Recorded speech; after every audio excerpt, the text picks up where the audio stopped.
Hey everyone, Scott J. Way from Crucible Custom Props, Northworks Lab, and all the forums here. So again, today we have steel Mandalorian blasters. You've seen these before, and here they are again. Nothing really new under the sun. This time, kind of exactly what you've seen the last time.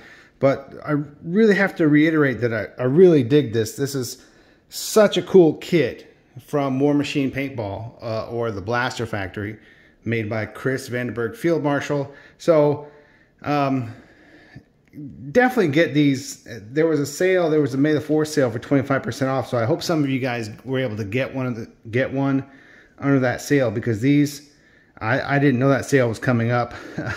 But you know, some people must have gotten pretty lucky.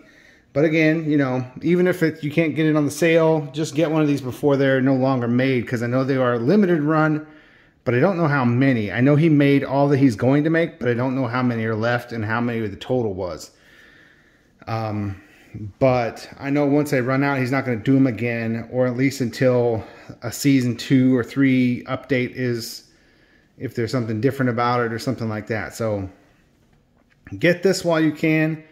The aluminum kit, of course, is cool, but if you can spring for the steel one, man, the steel one is you're going to really dig the steel one. You can do a lot of cool stuff with the steel one. This lighting doesn't really show it off very well, but you can kind of see some of the fire blue parts. It's covered with oil because they're about to ship out.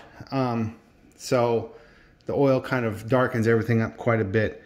But anyway, fire blue. That one kind of comes off a bit. These don't come off as much, but you can kind of tell that they're fire blue there.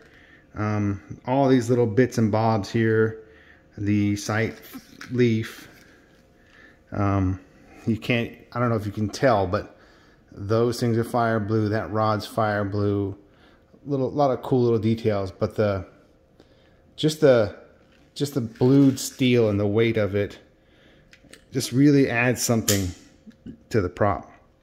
Now the difference between these two here is one owner requested that I don't.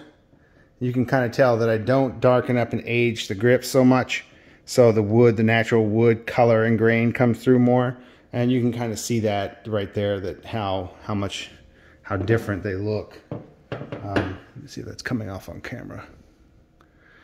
Yeah, so these look much more oiled in and aged versus the other one. But the fire blue cup, yeah, it's just this lighting. It's just this kitchen lighting I have. Unfortunately, I'm doing these in the evenings now instead of with daylight. Bright daylight really shows it off better, and you can see in some of the digital SLR photos that I took of the other ones. Those details come out a bit. But anyway, here's 2 more steel Mandos ready to get packed up and go to their homes, covered in oil. So yeah, so for the owners, you guys watching these, yeah, keep them lightly oiled. You don't have to keep them this oiled. This is in transit because, you know, who knows what kind of conditions they're going to go under. But, you know, lightly oil them, just like any gun. Even though it's blued, you still want to keep a light coat of oil on it, and just kind of keep it oiled. So otherwise, you'll get surface rust on there, which you may want, but it adds to the patina over time, which is fine as well. But you know, just handle them, have fun with them. And that's it, really straightforward. So anyway, guys, get yourself a Mando blaster, either aluminum or steel. But if you can make this jump to the steel, I highly recommend it. The weight, just the feel of it is so cool. Anyway, thanks for watching. Bye-bye.